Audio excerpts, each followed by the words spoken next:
হরে Krishna everyone, শান্তি servant of কৃষ্ণার আরেকটি নতুন ব্লগে আপনাদের সকলকে স্বাগত জানাই। তো হোলি, দোল এবং গৌর পূর্ণিমা মহোৎসব পালন হয়েছিল শুক্রবার দিন। আশা করছি আপনারা খুব আনন্দ করেছেন এই দিনকে এবং খুব সুন্দর করে গৌর পূর্ণিমা উদযাপন করেছেন। আমি এবং প্রভু গৌর পূর্ণিমা উদযাপন করার জন্য পৌঁছে গিয়েছিলাম হাওড়া ডিস্ট্রিক্টের ইস্কন ডোমজুর মন্দিরে।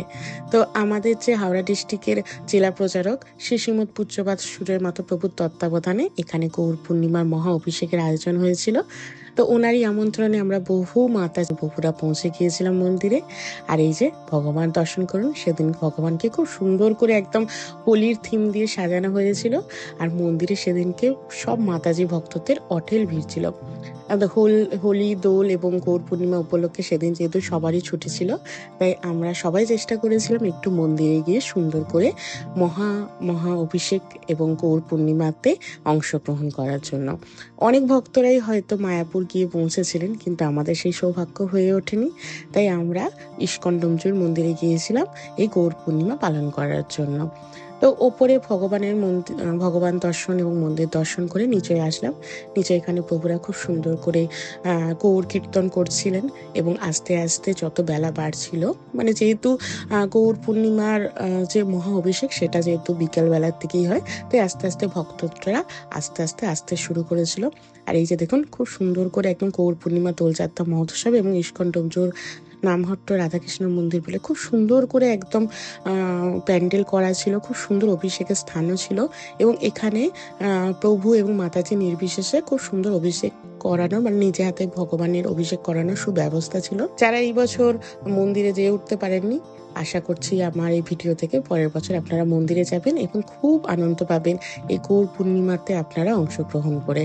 তো একে একে দেখতে পাচ্ছেন চারিদিকে একদম ভক্তরা অঢেল চলে এসেছিল এবং সবাই খুব আনন্দ সহকারে গৌর পূর্ণিমা উদযাপন করছিল। তো অনেকদিন ধরেই ইচ্ছা ছিল যে আমি ইস্কন ডোমজুর মন্দিরে এই বছর যাব দোল পূর্ণিমা উপলক্ষে। মায়াপুর যাওয়ার যেহেতু সৌভাগ্য হয়ে ওঠেনি, তাই আমাদের প্রভু মানে আমাদের যেহেতু জেলা প্রচারক উনি সবাইকেই আমন্ত্রণ করেছিলেন যাতে মন্দিরে গিয়ে সুন্দর করে আমরা সবাই গৌর পূর্ণিমা পালন করি। তো এখানে অভিষেকের আগে সুন্দর করে সমস্ত অভিষেকের যে যে জিনিসপত্রগুলো লাগে সেই সমস্ত জিনিসপত্রগুলো ব্যবস্থা করে নিচ্ছিল প্রভুরা। এবং এখানে সেদিনকে একটা বিশেষ অফার ছিল যে চৈতন্য চরিতামৃতর আপনারা সেদিনকে কিন্তু নিয়ে যেতে পারেন বাড়িতে। চৈতন্য চরিতামৃত কিন্তু একটা আমাদের কাছে খুব গুরুত্বপূর্ণ গ্রন্থ। এই গ্রন্থ অধ্যয়ন করলে কিন্তু আমরা ভগবানের কৃপা লাভ করতে পারি। তো তারপরে একে একে মন্দির থেকে অভিষেকের ঘট এবং চৈতন্য মহাপ্রভু এবং নিত্যানন্দ মহাপ্রভুকে প্রভুরা নিয়ে এসেছিলেন। অভিষেক যেখানে হবে সেখানে নিয়ে এসেছিলেন। তো এখানে সুন্দর করে মন্দিরের সামনে একদম স্টেজ করে সেখানেই অভিষেকের ব্যবস্থা ছিল। আসলে অনেক ভক্তরাই সেদিনকে অভিষেক করিয়েছিলেন, আমিও করেছিলাম, প্রভুও করেছিলেন। তো সেই কারণে একদম বড় করে সুন্দর করে একদম প্রভু সমস্ত কিছু ব্যবস্থা করেছিলেন যাতে কারোরই কোনো অসুবিধা না হয়। আর এই যে আমাদের পূজ্যপাদ সুরের মহাপ্রভু প্রথমে ভগবানকে অর্চন করলেন এবং তারপরে একে একে অভিষেকে শুরু হবে। ভগবানকে সুন্দর করে সাদা বস্ত্র পরিয়ে দেওয়া হয়েছিল অভিষেকের জন্য, আর দুদিক দিয়ে দুজন প্রভু ভগবানের অর্চন করছিলেন। তারপরে ভগবানকে একে একে আঙুরের মালা, বিভিন্ন ধরনের মালা, আমিও ভগবানের জন্য একটা মানে নিত্যানন্দ মহাপ্রভু এবং চৈতন্য মহাপ্রভুর জন্য দুটো আঙুরের মালা তৈরি করে নিয়ে গিয়েছিলাম, যেটা লাস্টের দিকে পরিয়েছিলেন প্রভুরা। তাই আপনারাও যদি অভিষেকে কেউ এরকম বানিয়ে নিয়ে যান, সেটা কিন্তু খুব সুন্দর করে ভগবানকে প্রভুরা সেবা দেন এবং সেটা দেখে আপনারও খুব ভালো লাগবে এবং আমার তো খুব ভালো লেগেছিল। তো একে একে অভিষেকের কাজ প্রভু শুরু করছিলেন। আসলে অভিষেকটা শুরু হয়েছিল 4টের সময় থেকে। খুব সুন্দর করে ওখানে নাম কীর্তন হচ্ছিল এবং অভিষেকের আনন্দ সবাই গ্রহণ করছিলাম। তো আপনারাও অভিষেকটা দেখতে থাকুন, আপনাদেরও খুব ভালো লাগবে। হরে রাম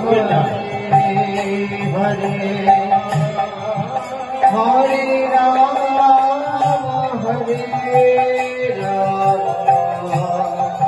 রাম রাম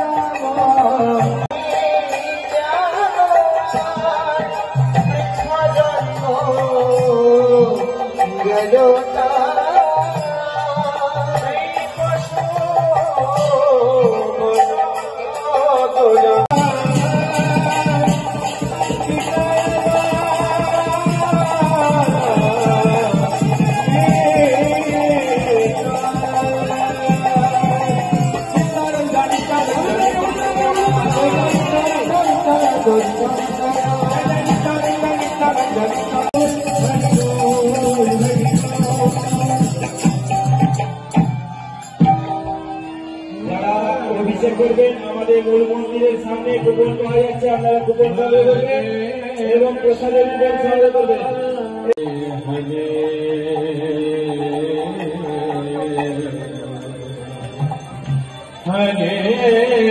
প্রভুর অভিষেকের পরে এক এক করে মন্দিরে যারা সেবায়িত সেবক ছিলেন তারা অভিষেক করছিলেন। তারপর এখানে খুব সুন্দর করে নৃত্য কীর্তন চলছিল।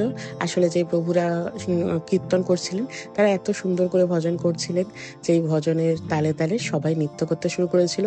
ওইদিকে মাতাজিতের লাইন ছিল, মানে স্টেজের বাঁ দিকে ছিল মাতাজিতের লাইন এবং ডান দিকে ছিল প্রভুদের লাইন। সেই অনুযায়ী মাতাজিরা বাম দিকে নৃত্য করছিলেন এবং প্রভুরা ডান দিকে নৃত্য করছিলেন। তো খুব সুন্দর একটা মহা অভিষেকের মহল তৈরি হয়ে গিয়েছিল। মায়াপুর যাওয়ার আক্ষেপ কিছুটা এখানেই মিটে গিয়েছিল। আর এই যে দেখুন মাতাজিরা হেলে দুলে নৃত্য করতে থাকছিল, খুব সুন্দর লাগছিল। আর ওই দিক দিয়ে মাতাজিদের লাইন পড়েছিল অভিষেকের, আর ডান দিক দিয়ে পড়েছিল প্রভুদের লাইন।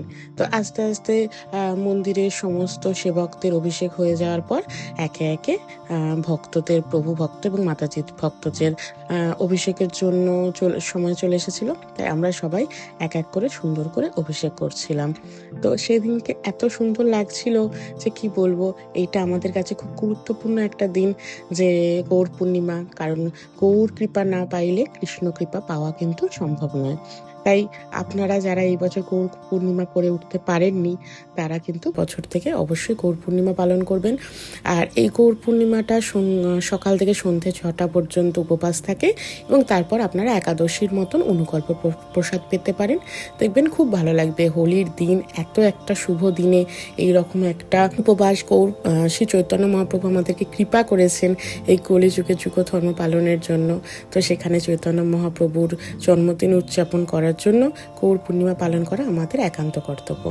তারপর অভিষেক হয়ে যাওয়ার পর প্রভুরা আবার সে যেরকমভাবে চৈতন্য মহাপ্রভু এবং নিত্যানন্দ মহাপ্রভুকে স্টেজে নিয়ে এসেছিলেন সেরকমভাবেই আবার মন্দিরে নিয়ে যাচ্ছেন। ড্রেস চেঞ্জ করিয়ে ভগবানের সুন্দর করে আবার রাজবস্ত্র পরানো হয়েছিল। তো এই যে দেখুন শ্রী চৈতন্য মহাপ্রভু এবং নিত্যানন্দ মহাপ্রভু মন্দিরে চলে এসেছিলেন।